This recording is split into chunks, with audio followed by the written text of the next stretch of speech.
Hello, everyone. Welcome back to another episode of the One to Know podcast. I'm Joel Haas. I'm Lexi Linderman. And I'm Avery Hill. Today, we are unfortunately back in the studio. We had plans to do a football staff pro day, but one of us wasn't able to make it.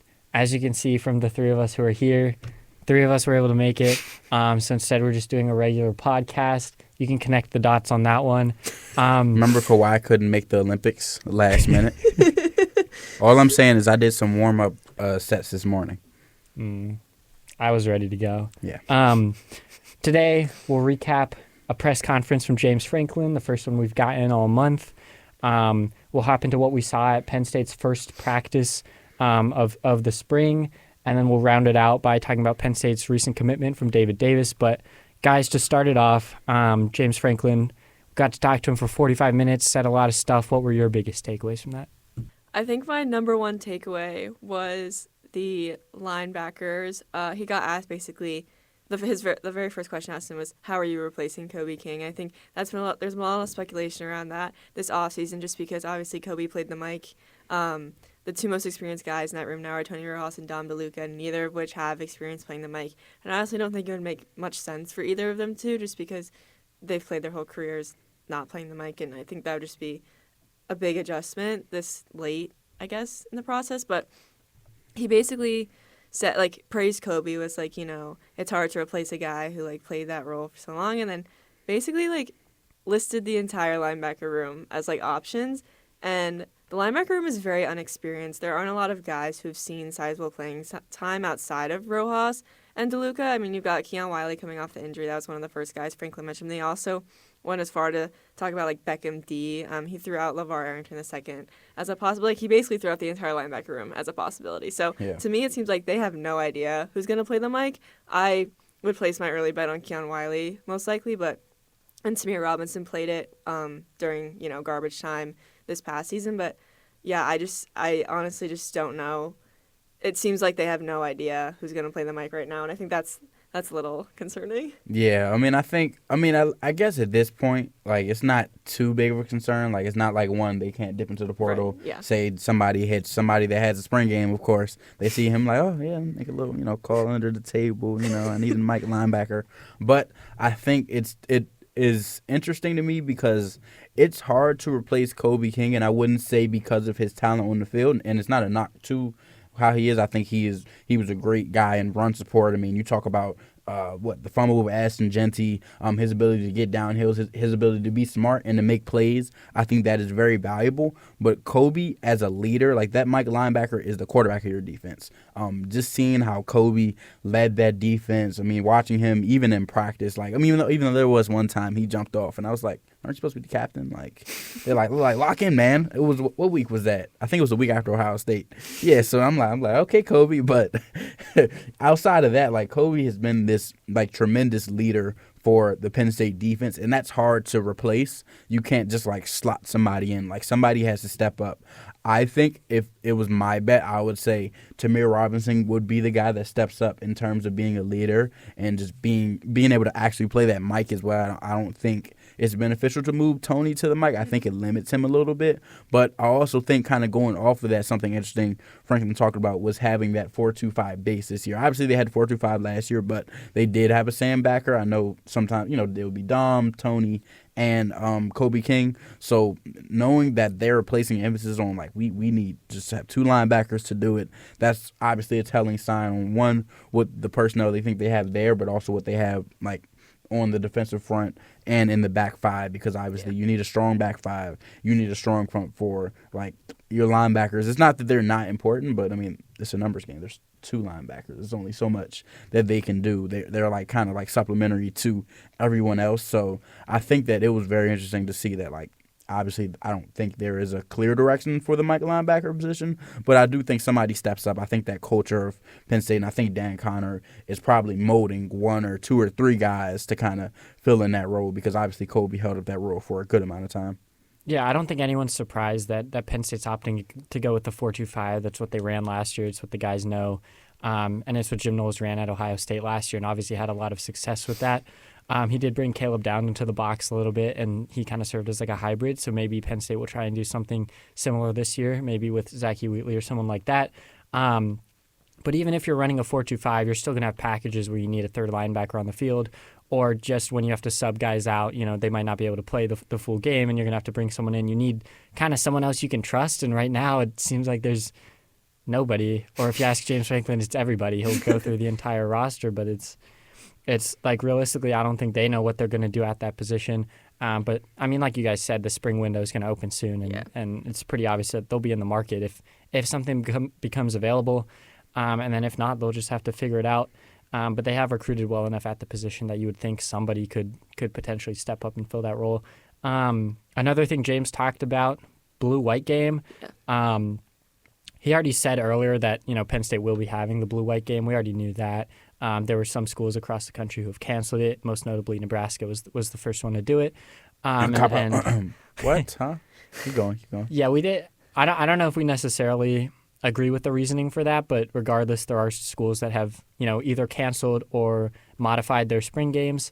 James said Penn State's blue-white game this year will look a little bit different for a few reasons.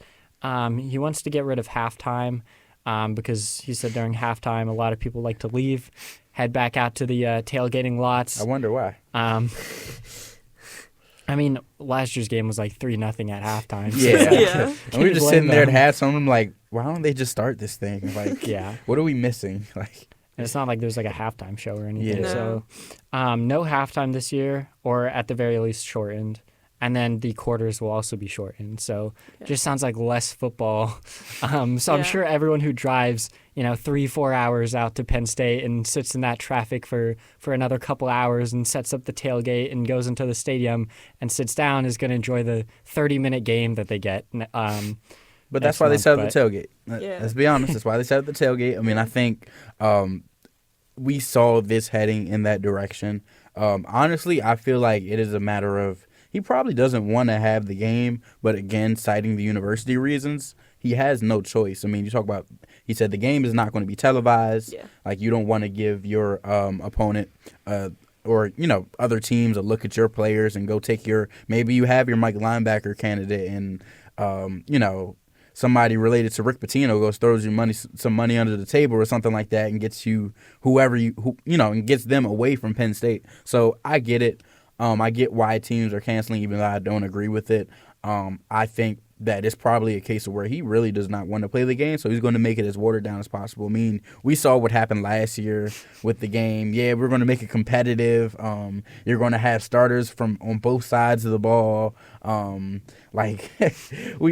know how it's going to go regardless. But yeah, I think he's just really just going to turn it into an extra practice. That's like your nice little inter squad scrimmage, or like even like the Pee Wee ones where you have the coaches on the field and they're just running through random plays and they'll just redo it. Like, oh, redo that. Like, that's just what we're doing. Like, it's not really. I think fans are not really going to be there for the on-field product, which is obviously what matters in the end of it, because I don't think the fans hurt from it, and obviously Penn State does not hurt from it. I think they get another quality practice in. I don't think having a full contact, and I know you said sometimes be full contact, sometimes stud. I don't think a full contact scrimmage does them any good like 4 months before the season. That's maybe something small right before the season in August, cool, and away from the camera so you can really play football.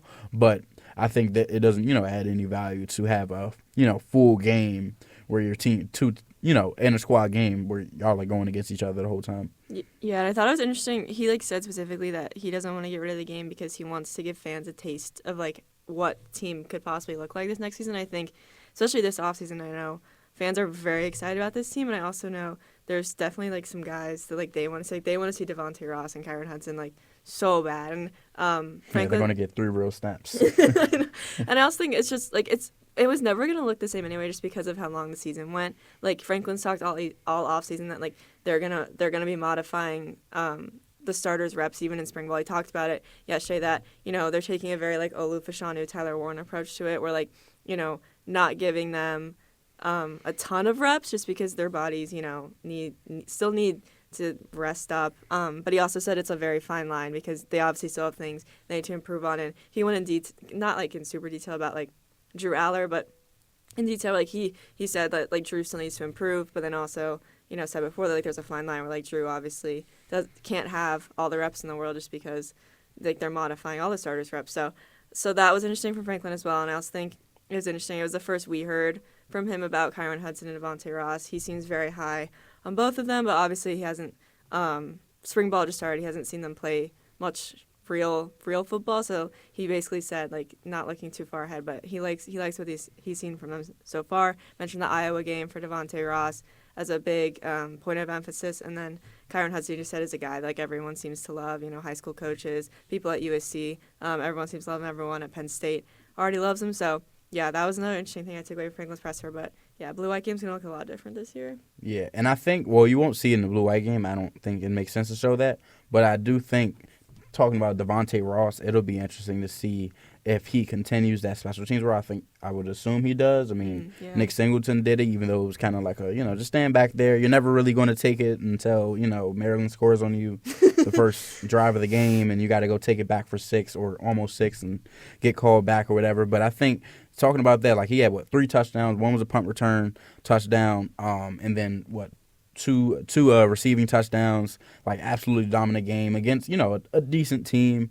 I don't know. I guess you can say a quality team. Like obviously, he didn't want to they play Iowa this year, so he didn't want to build any bulletin board material. What he was going to say, he was like, yeah, Iowa's a great program. I have a ton of respect for them, but the defense is great. Yeah, I would say that. And that's who he was scoring against. Yeah, on so special teams. Yeah, so I think it'll be intriguing. I mean, Penn State had special teams problems this year.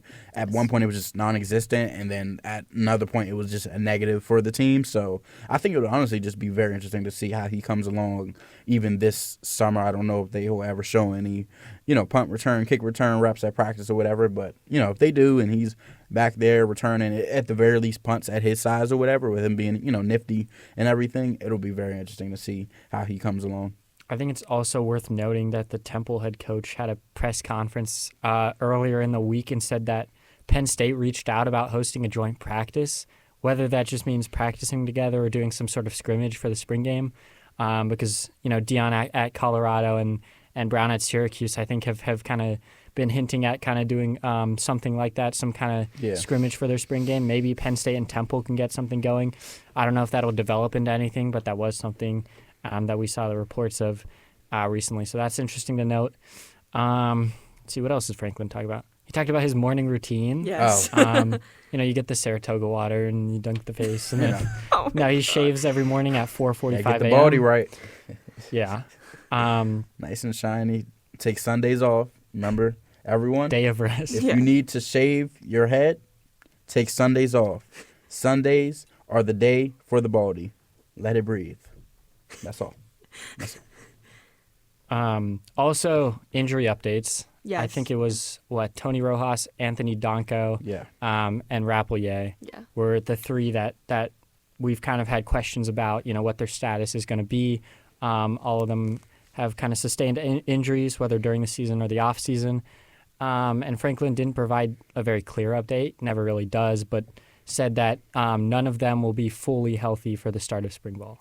Yeah, and I didn't see any of them at practice. So. Yeah, and I mean, that checks out. Yeah. I wouldn't want, not that I wouldn't want them to be fully healthy, but, I wouldn't want them to be full-time participants this early coming off of injury. Right. You want to ease them back in. There is no rush whatsoever. And, if you talk about, Anthony Donko, first of all, obviously you have Nolan Rucci, so you're not too worried about it. And that line is deep, and when they ran past us and almost ran over Mike Portman. Sorry, Mike, I had to mention you again. But when they almost ran him over, they're big. Was it TJ Shanahan?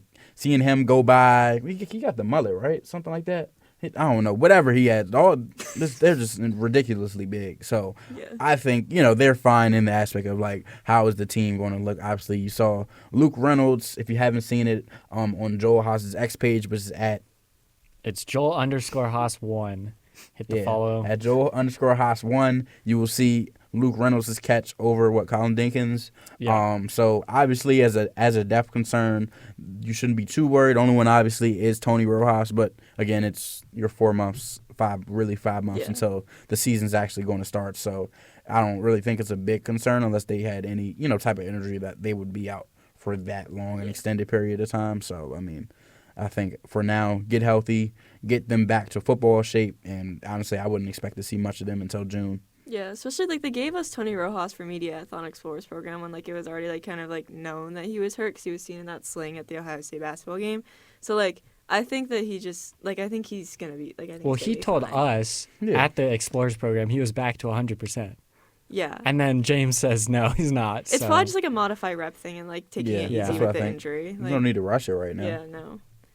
Yeah, we'll see. But yeah, I mean, kind of going off that practice, guys who impressed us, obviously Luke Reynolds had Yeah. multiple contested catches. I think the big thing from practice was we got to see some one-on-ones, which we don't normally get to see. Obviously Reynolds was a big winner.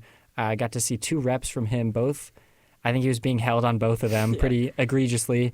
And still Wasn't managed to, I think, I was going to say, I feel like the coaches told the defensive backs I mean, I think to, it's a good strategy. be If you physical. can fight through that, then you can fight through anything. I mean, you Yeah. talk about when Aaron Enderline got held, he's 130 pounds. How do you let him hold you? So like, I think it's good in that aspect. You got to learn how to fight through contact because you're not going to get every call. You're not going to play every game at home, so you're not going to get that sort of advantage or anything like that. So I mean, I think that's kind of how it should go. I like physical. I think when I remember it was one time my coach let me play DB real quick.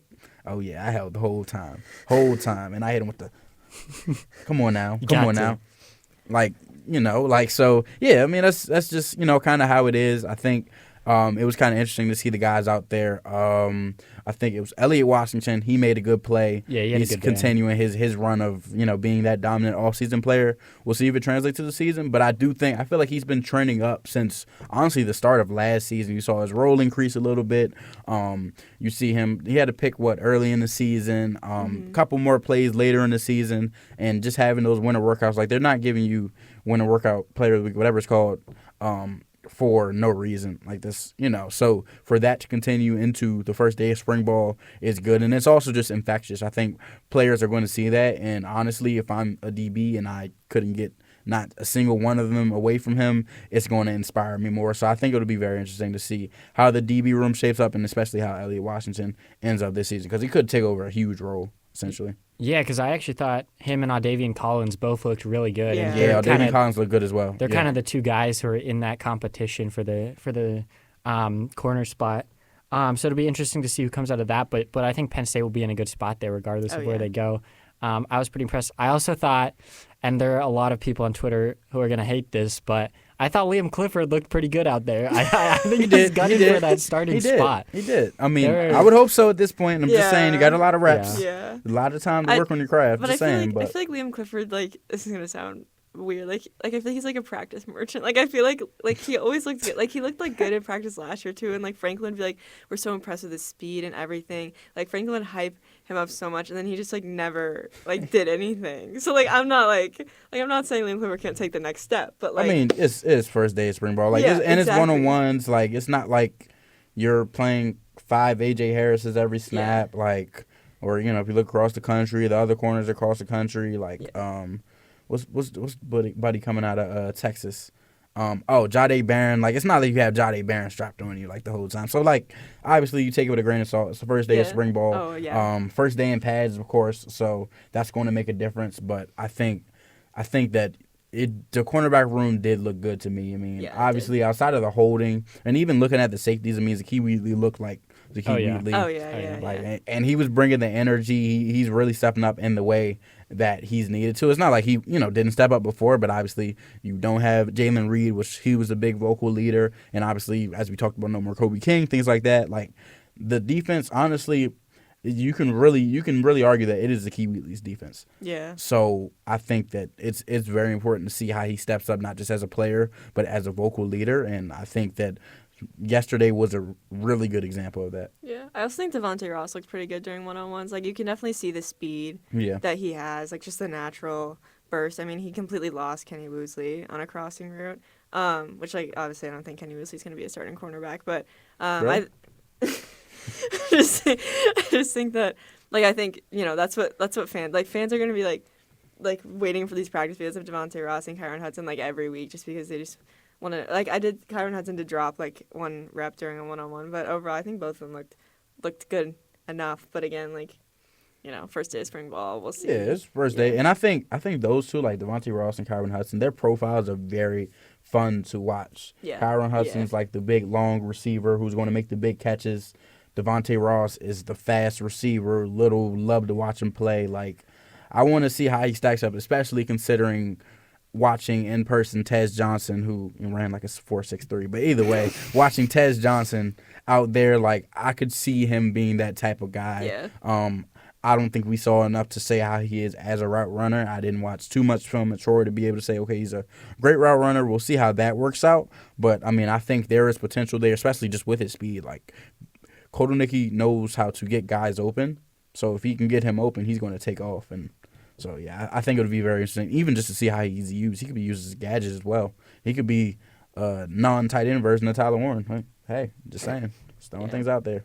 Interesting, yeah. I also I did look at like a lot of the early enrollees. I think Andrew Olesh looked good. He looked like big for like a just like should still be in high school. Yeah. Like LeVar too. LeVar, yeah. LeVar looks huge. Yeah. Like, I mean, the hype is already starting for him. Yeah. I mean, that was crazy. Yeah. We really didn't see much either. It was just you didn't see basic much. drills, but- And even Randy, what's his last name? Adarike. Yeah. Yeah. Yeah, Randy, he was pretty big.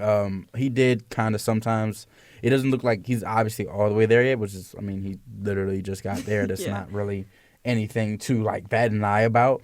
But I see a lot of potential given his size, and even I don't know. I feel like Zane Durant looks bigger this year. Maybe it's just me, but he looked a little bigger. You can tell that they hit the lab. I mean, I know people on Twitter were saying Luke Reynolds looked like he got a lot bigger. Yeah. Like, I mean, I think that's what the Chuck Losey strength program does for you. So, I mean, I think they did hit I think overall Penn State hit the offseason hard. Yeah. I think it's looking good right now. Obviously, we'll see once everything is suited up because, you can get your Saratoga waters and all of that. It doesn't mean that you can play. Like, we saw your highlights, Ashton Hall. You can't play, buddy. Sorry. Line it up with me. See what happens. Also, Matthew Outen looked like huge. I don't know if you guys he looked like that's a big receiver. Like almost too big. Yeah, like maybe receiver? cut down on I had to go check the number. I said, yeah. Outen. But that was a guy that I think like on that's not an offensive tackle.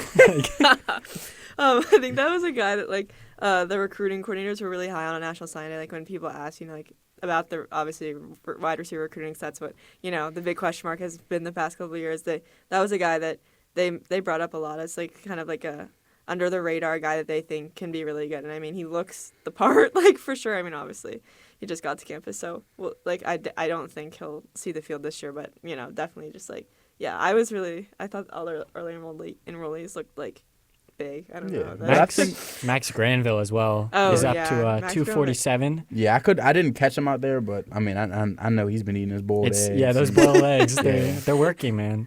He looked big. He looked big. Yeah. But I think that's what the like for the early enrollees, that's what the blue white game is truly for. Yeah. I do think that it is, that they're showing. I think I really want to see how the young receivers go, like Kobe Howard and Matthew Outen and guys like that. I think that they would be very important to see kind of how they're coming along. Maybe you have one that's an early bloomer. Like, you remember 2 years ago, Mari Evans was the one with the big game. Obviously it didn't, turn into anything special, but it was, a big game, and it kind of showed his potential, which probably did help him get to Washington. So I think that it'll be very interesting to kind of see how they're coming along, and if there's one that is just kind of whether it's better than the rest or just really just a early bloomer that's going to be ready to play immediately. Sweet. We can round it out with Penn State's recent commitment. David Davis becomes, I believe, the 9th member of Penn State's 2026 class, which sits at either number 7 or number 8 nationally, depending on which service you go by. He's not super highly rated. On3 has him as a 4-star, and everyone else has him as a 3-star. But, I mean, for Penn State, they like to get in on guys early. A lot of their guys do end up rising in the rankings, so it's obviously possible that happens. He's listed as an athlete. He plays both running back and defensive back. I think he'll be probably a corner at the next level, I think is the expectation at this point. But the first thing I noticed when taking a look at his film is the tackling. against him was horrific.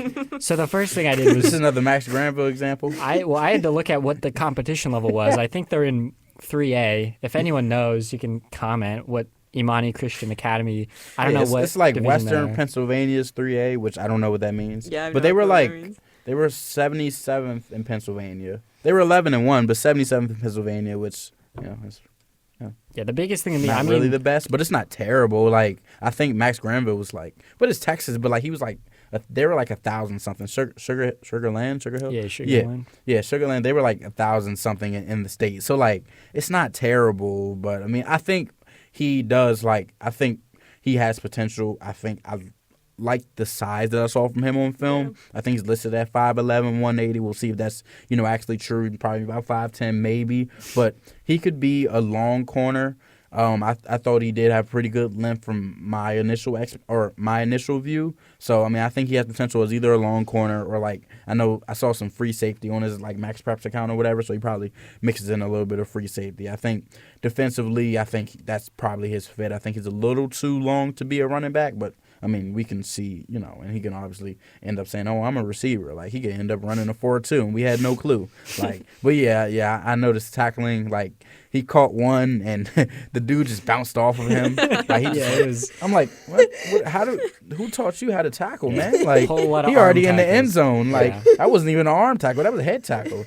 Like no, the first like 5 clips on his highlight reel are him bouncing to the outside and just taking it 90 yards to the house and just. why couldn't that be either my untouched competition? or- I might be here. Like I might be. You might have might gotten be your somewhere. offer. It might roll tide like somewhere. Like just saying. It was. I do think he uses his length though really well. As Yeah, I as think a- he does. as a DB. He's got those long Joey Porter arms. Very sticky, not a lot of separation that I saw. But again, the competition level, to me at least, raises a little bit of questions, and that's probably why he's a 3-star by most outlets right now. But obviously with some room to improve. He is ranked as one of the top 10 players in Pennsylvania by On3. So they're pretty high on him, and obviously it's an in-state get for James Franklin, which he loves. Yeah, it just has Penn State written all over it. Like, the in-state guy from Pittsburgh, Also interesting, like, he was here for spring practice and he committed, like, while he was here. I think that's just, like, a good sign going forward, I think it's just good for the recruiting staff to just get the guys on campus and just, like, lock them up, like, while they're... Lock them up. I'm just going. You can't go nowhere until you sign. Okay, sorry. like, get them, on board. Sorry, get them on board while they're here. I would. You ain't going nowhere until you sign this contract, buddy.